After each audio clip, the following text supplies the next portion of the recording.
Hello students, I am your SSC teacher Mrs. Manju Sharma, and today we are going to start our new chapter Public Facilities of class 8th in civics. Students, as we know that the kings and rulers used to cater to the various needs of the people by providing them facilities like water, roads, hospitals, canals, etc.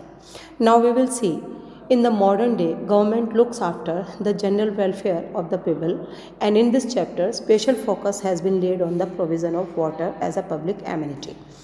As we look around in our school, we see that the school, in addition to the teachers, provides us with the clean classrooms, comfortable desks and chairs, good ventilation, light, fan, drinking water with water coolers, neat and clean toilets, playgrounds and other amenities like auditoriums, laboratories, medical rooms, etc.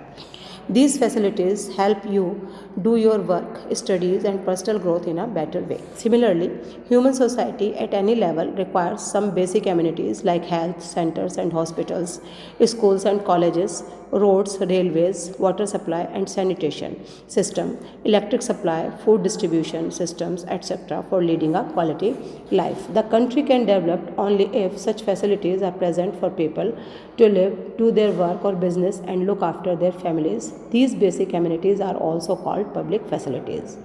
Now we will know about financing the public facilities. The government has to collect money from the citizens so as to be able to spend it on these facilities.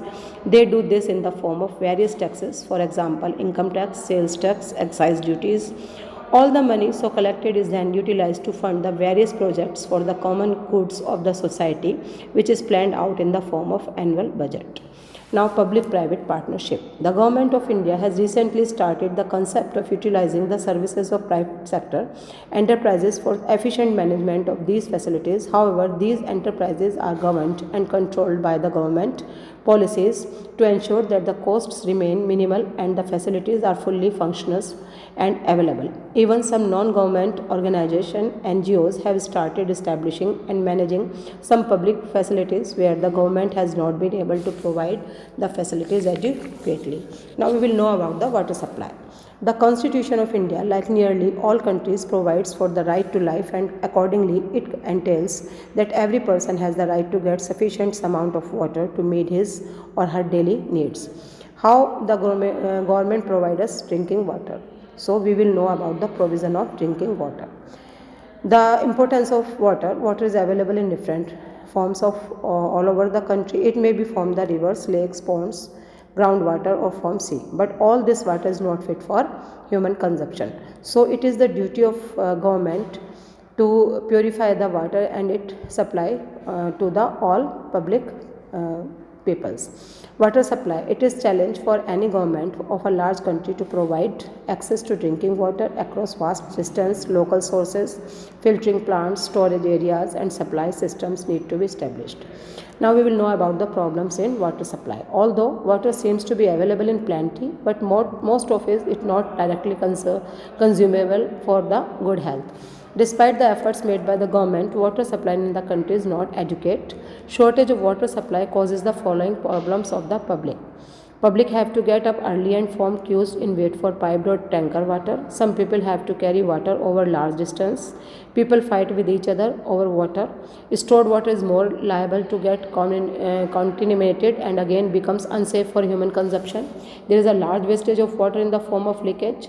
The affluent people do not care to save water. Such storage of water supply system prompts the growth of private water suppliers, which at times makes this necessity of life expensive and beyond the reach of common man. Now we will know about the initiatives by the government. The government has taken various initiatives to conserve water and increase its availability.